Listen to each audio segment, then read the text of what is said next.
Hello, welcome to the 50-50 podcast, the fairest challenge in podcasting. My name's Nathan, I'm joined by my co-host Jack, and today we're doing obviously our score predictions and Premier League review that we do every week. We're going to be reviewing our predictions for last week, and we're also going to be making predictions on next week. Jack, what are your thoughts on the Premier League action last week, and are you happy with your scores? No, we did. I'll be honest, Nathan. We had absolute stinkers. Me and you did. Oh, that's not To good. be fair, we kind of went for outrageous. Well, not outrageous, but we went for Audacious. And also the Premier League this year, anyone can drop points of anyone. Like, Yeah, definitely. Villa lost like 4 in a row, and like City draw to them. It was another good week in the Prem. I mean, it was. I don't know, just. The Premier League's so unpredictable this year, I guess. Yeah. That's what you want, really, don't you? Yeah, it's the Prem's just so unpredictable. That's what makes it so good. But in terms of our predictions, it does make it quite hard to predict some games, especially when City are drawing with Villa. Even like Bournemouth, like you want to expect Bournemouth to win Forest when they were 2-0 down. Exactly. So you kind of got to factor in like key results. I mean like key upsets, but it's kind of hard to do that because like if you're predicting an upset, it's so risky. Yeah, it's so risky, isn't it? Yeah, but I don't. Tottenham haven't really, like, performance-wise, haven't been that good. So I thought it was on. Yeah. I don't blame you. To be fair, they did score obviously, but Tottenham managed to get the win. Yeah. But the first game was, of course, the derby, which we did our review on. I forgot what we went for, but I went for a 1-0 win. I think you went for 3-1 Liverpool, I think. Yeah. Obviously, it was 0-0. Well, for me, it was the best derby in years. It was a very, very strong performance, and could have won, of course, could have lost, but we competed really well, and we battled well, and we looked a really good, solid side, looking to build on now. Yeah, definitely. Yeah, I thought Everton were really good. Midfield was quality. I thought that you built up your counter attacks really well and exploited us. Yeah. Liverpool were looking really shaky, man. It's quite concerning. We're not looking too good. We did create some good chances in the derby, but then we were just so open. I'm happy we didn't lose overall, to be honest. Even though we had more shots, I feel like Everton's actual chances were actually better, especially the ones where obviously you had a goal disallowed, and Neil Maupay probably should have definitely scored as well. Yeah, Barry did, yeah. Yeah, like, that's what we were saying, the thing, where I was saying to you in the Bills about the midfield, like, it's very, like, an athleticism, like, dynamic midfield, something that, like, Everton fans have been calling out for years. When you have, like, under Carlos, we had the two midfield two, Gomez and Davis, which is not mobile at all, and, yeah, Liverpool, I don't know, like, defensively, looks like you can get at them, it's weird. Definitely, yeah. Our high line, it seems like our defenders just aren't proactive enough. We're not running enough, and our Fabinho's really disappointed me this season. Mainly because he's been so good for a couple of years now. It's at winning balls and screening the defense, but this season he just seems to be so easy to get past. And the team that we started with Harvey and Carvalho is asking. I was looking at, like, the good, very technical players and that, but like. Especially like the size of Onana, he's bloody massive. In a derby, you need players who are gonna like work and challenge, like put challenges in and stuff. Yeah. What's for? That's what your midfield's been though for years. Like true. With Henderson and Fabinho, and when like Ronaldo was Kate there, or something like that. Yeah. Like, and then you just like it's like your fullbacks and your forward lines are getting the goals. Yeah, definitely. It's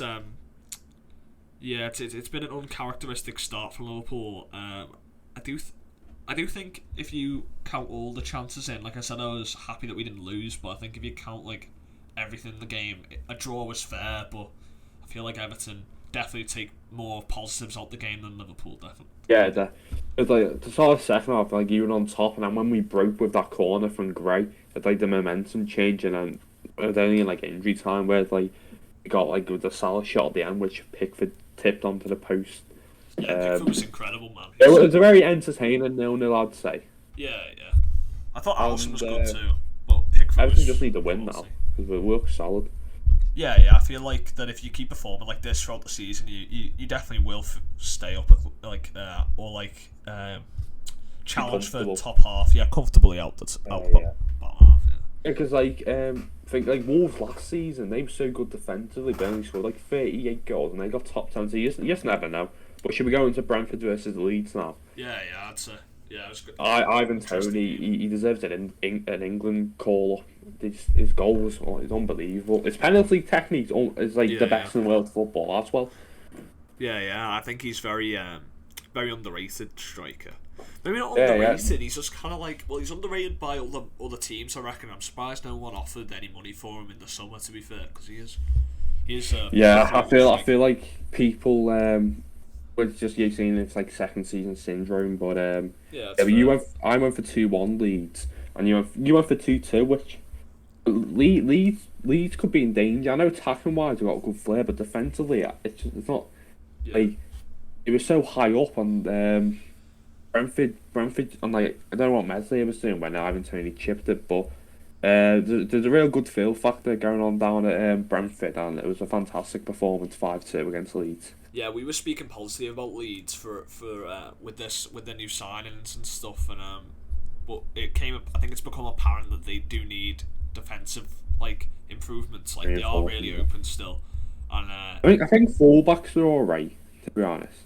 yeah, they're all right. Like, but like the back two of Lorente and Yeah, Streak or whoever's at the back two is just not and good enough. I don't think. you've got like Liam Cooper, who's like Yeah, not the best. Like, I really don't understand why they don't spend money on defensive players. Like, I feel like that'd definitely be the first place I'd go to improve Leeds, but it seems like they're happy with the players they have anyway. I don't know. yeah, and maybe even another striker. I know they got Gellhard's a really good young Yeah, it's true. prospect, Yeah, but Bamford's quite injury prone, and relying on a 20-year-old can be give me under a lot of pressure.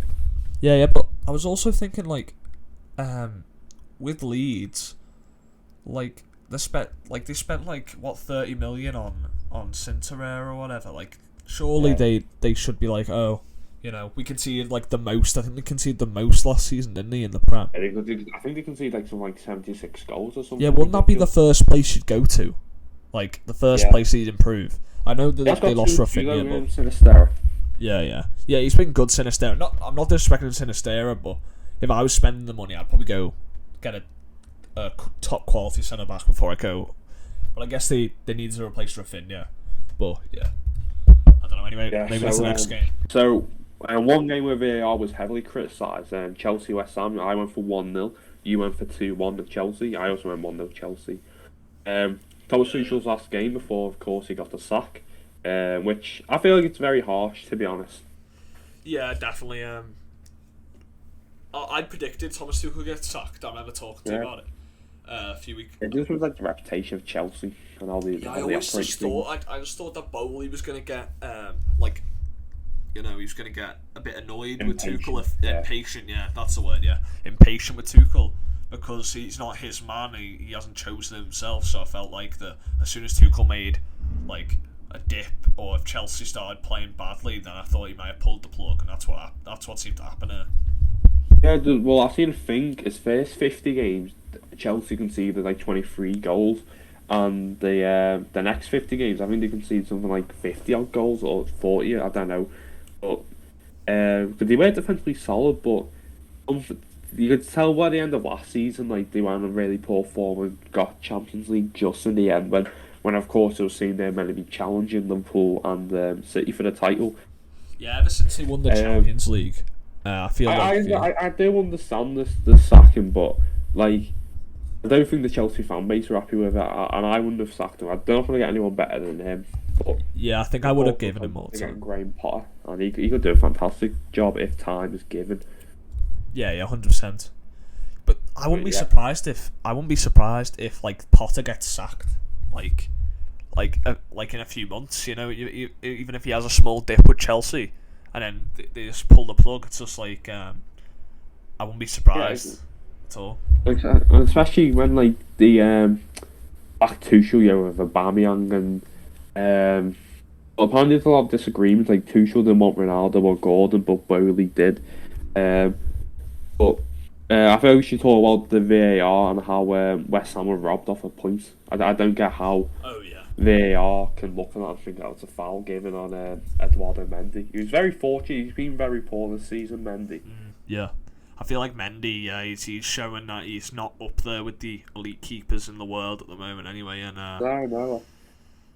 And yeah, he just got caught out, and it definitely shouldn't have been a penalty. I mean, it shouldn't have been Where's foul. Carabao meant to go? You can't jump over him that fast, quickly. Yeah, I know. Yeah, and he barely touches him as well. Like he doesn't. It's like a proper challenge. He just Also, Mendy's going out to try and gather the ball. He's like, it's never a foul. It's just yeah. It's actually pure corruption. Newcastle got robbed of VAR too. It's how can you look at it and think that's a free kick? That shouldn't be a goal.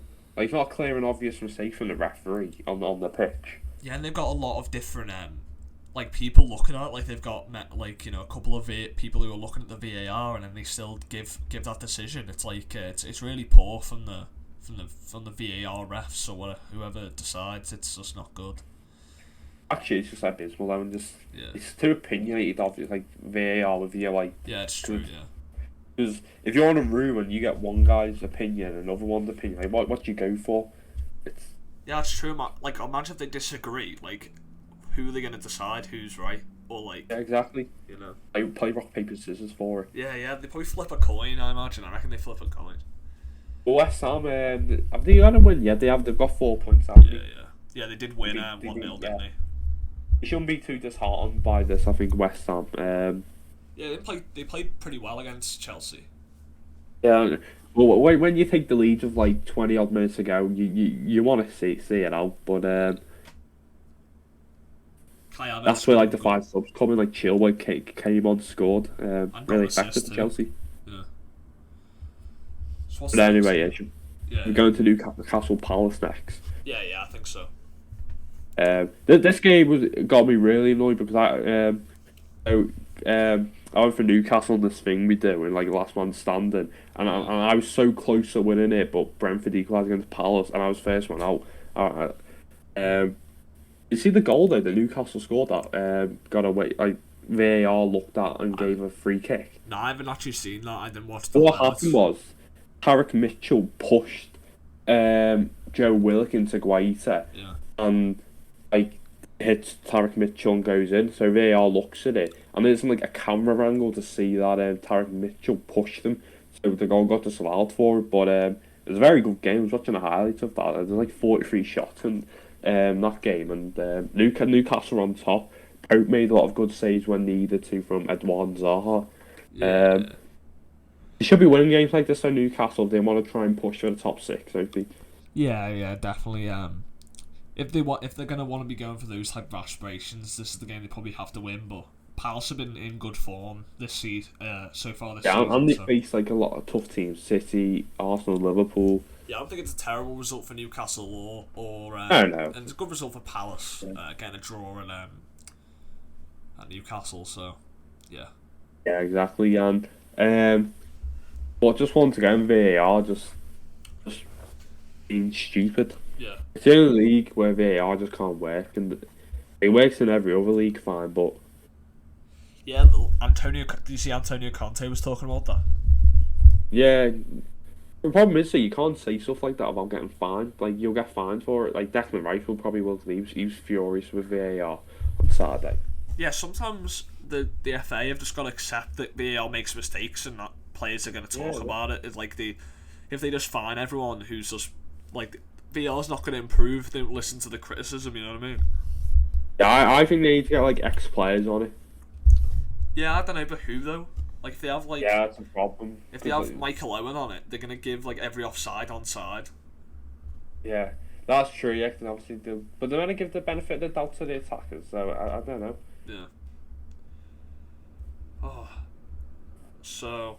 For Bournemouth, want to come back with Bournemouth? Yeah, they've got 2 wins so far. Bournemouth. No, it's not bad, that is it? Yeah, it's a brilliant comeback that from Bournemouth. Yeah, and also that'll give them so much confidence. Maybe Forest have bought too many players. Maybe it's a selection headache for Cooper. Bit like Lampard at Chelsea. I heard James Rodolfo say that when he had Werner, Ziyech, etc. to pick from. Forest have been looking very shaky defensively, haven't they? They haven't really. Yeah, at Goodison, they were awful defensively. Yeah. So that And, could and be bad. these are games you can't lose as well for Forest or Bournemouth. Yeah, Bournemouth at home for Forest, you have to win that game. Like there's Yeah, no. especially when you're 2-0 up. Yeah. Like they were cruising. They were battering them in the first half. Yeah. And when you think 2-0, they're cruising, but you see the goal Philip Billing scored, screamer. Oh no, I haven't. It was funny. He scored like the same goal against them last season from that range. It was crazy. Yeah. I Going on to feel Tottenham Fulham next. Forest might have bought too many players, I think. Yeah. Going on to Tottenham Fulham next. You were close. You went for 3-1. I went for 3-1. 2-1 Fulham. Wait, you went for 2-1 Fulham? Yeah, I went for 3-1. Yeah. And I think I said 2-1 as well, but then I switched it. I think I might have. Yeah, and of course Charlton scored, but it was offside. Yeah, I thought Fulham were gonna take the draw when Mitrovic scored, and he's having such a good season, man. Yeah. But Just Tottenham did play well. They should have wrapped it up. Before Mitrovic scored a great goal. Yeah. So just another win ticked off the board for Tottenham. They've got City next, of course. Just won against Marseille. Just important win that for Tottenham.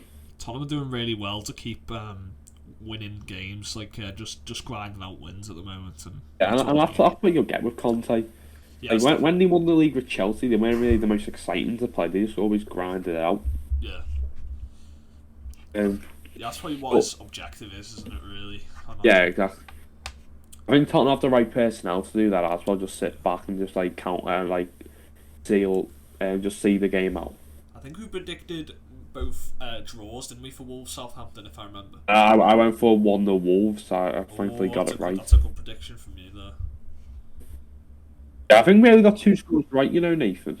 We only got 2 scores right. Yeah, but because you got the Chelsea West Ham one right, that's 2 points, and I got the Wolves Southampton one 2 points. So we got 2 game scores right. It's awful. Yeah. What did I predict? Wolves Southampton. I predicted that 1-1. Yeah. It could have been 1-0. Southampton did score a goal, but Shea Adams was the reason handballed it. Yeah. That winger they got from City, Dozy, whatever he's called, he looked really good. Yeah. He looked really skillful and technical. But Wolves, good goal from Pedence. Yeah, I've seen that. I haven't got much to say. Just poor Klazovic who got injured on his ACL. Definitely, yeah. It seems like they're getting Diego Costa in now, which I don't think's that good of a replacement. I feel like he'll get like 3 goals, Costa. Yeah, he might not even score a goal. Yeah. Will he be fit enough? Yeah, who knows? He did have fitness problems, Diego Costa. Lastly, I think. Oh no, we've got a few more games to go here. Yeah, we've got the Sunday games. Yeah, Aston Villa Man City was a game that when I was watching it was City dominated. It was very unexpected. I thought when watching the game that Aston Villa were going to equalise, but they didn't manage to equalise there and then hold on for the draw. Yeah, it was a good break from Villa, good finish from Leon Bailey. On's got 10 goals in 6 games, which is ludicrous. It's actually absurd. It's a joke, City, I don't know, they weren't on it, were they, really, against Villa? No, not really. Yeah, Villa. I think Villa defensively were really good, and they were resolute. They didn't give away too many chances. Only De Bruyne had the one in the first half, but yeah. And of course, Coutinho scored, but the linesman already put his flag up, which I know. Yeah, that was another quite mistake. weird. I thought by the linesman, man. It's got to do. Yeah. City keep dropping points, which Arsenal couldn't take advantage of. In their defeat to United, we both went for 2-1. Fantastic performance for United. I think Arteta kind of threw the game away with the 3 subs. I think. Wait, did we both go 2-1 Arsenal or 2-1 United? 2-1 United. We went for. What did you go for? 2-1 Arsenal? Did you? No, we both went 2-1 United. I fancied United this game though. I don't get what Ramsdale was doing on the first goal. He dived to his left when Anti's body position he was killing it. His Ramsdale's right. But Eriksen was unbelievable again though. Arsenal didn't really help Ramsdale, didn't that though? He gave Anthony such an easy chance to finish though. He was just in the box. There's not I don't blame Ramsdale fully for that. But you're right, he could have done better though. You've got to be a bit smarter, because his body position, you can just tell he's bending it far left. Yeah. But I thought Ericsson, one thing I was amazed. What's good about Ericsson playing deep, I think, is like he has pace around him, and he has the quality of like the passes at it. He has runners in front of him, so he can just pick them out easily. And Bruno's assist for Rashford was good. Yeah, it was a great ball there. It could be a redemption scene for Rashford. I hope so. He got 2 goals and an assist. He's looking really good in the striker position. I feel like that might be where he might shine the most at striker, because when I watch Rashford, sometimes when he's dribbling, he just looks like he loses the ball a lot. Yeah, he loses the ball a lot. He always has his head down. But as a striker, he doesn't really need to think about beating his man that often. He can just run in behind, use his pace, and then he's a decent finisher. Like, he's shown that basically.